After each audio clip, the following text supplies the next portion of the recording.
காலையில் எந்திக்கும் போதே மைண்ட் வந்து செட் ஆகிடுச்சு. எனக்கு சிம்பிளாக வந்து குழம்பு வச்சுக்கலாம் அப்படின்ற மாதிரி. சரி, காய்கறிலாம் கட் பண்ணுற வேலையை மிச்சப்படுத்துறதுக்கு சிம்பிளாக குழம்பு வைக்கலான்னு யோசிச்சாலும் கண்டிப்பாக வந்து பொரியல் வந்து கேட்பாங்க. அதனால சரி புடலங்காலை வந்து பொரியல் மாதிரி பண்ணிக்கலான்னு சொல்லிட்டு அதை மட்டும் என்னோட வீட்டுக்காரர் வந்து கட் பண்ண சொன்னேன். அவர் வந்து கட் பண்ணி கொடுத்துருந்தாரு. ஏன்னா அத்தை வந்து இப்போ காலையில் வந்து வாக்கிங் போகிறனால அவரை தான் வந்து இப்போ ஹெல்ப்புக்கெலாம் வந்து கூப்பிட்டுக்கிறது, ஏதாவது வந்து கட் பண்ணுறது அந்த மாதிரிலாம் வந்து அவரை கூப்பிட்டுக்கிறது. ஸோ அவருமே வந்து கட் பண்ணி கொடுப்பாரு. ஃப்ரீயாக இருந்தாருன்னா கட் பண்ணி கொடுப்பாரு, இல்லை அப்படின்னா நீயே கட் பண்ணிக்க அப்படின்ற மாதிரி சொல்லிடுவார். இன்னைக்கு கொஞ்சம் ஃப்ரீயாக இருக்கனால கட் பண்ணி வந்து கொடுத்தாரு. ஸோ சிம்பிளாக குழம்பு வைக்கிறதுக்கு நான் மோர் குழம்பு தான் வந்து சூஸ் பண்ணியிருந்தேன்.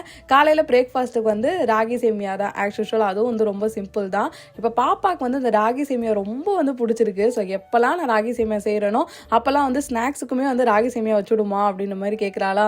ஸோ அதனால் ஸ்நாக்ஸுக்குமே வந்து ராகி சேமியா வந்து வச்சு விட்டுறது. ஸோ நீங்களாம் வந்து இந்த மாதிரி மைண்ட் செட் இருக்கும் போது என்ன குழம்பு சிம்பிளாக வைக்கணும் அப்படின்னா என்ன வந்து சமைப்பீங்க அப்படிங்கிறத கீழே கமெண்ட் செக்ஷன்லேயே கூட வந்து ஷேர் பண்ணிக்கோங்க. நானும் வந்து கண்டிப்பாக வந்து ட்ரை பண்ணுறேன்.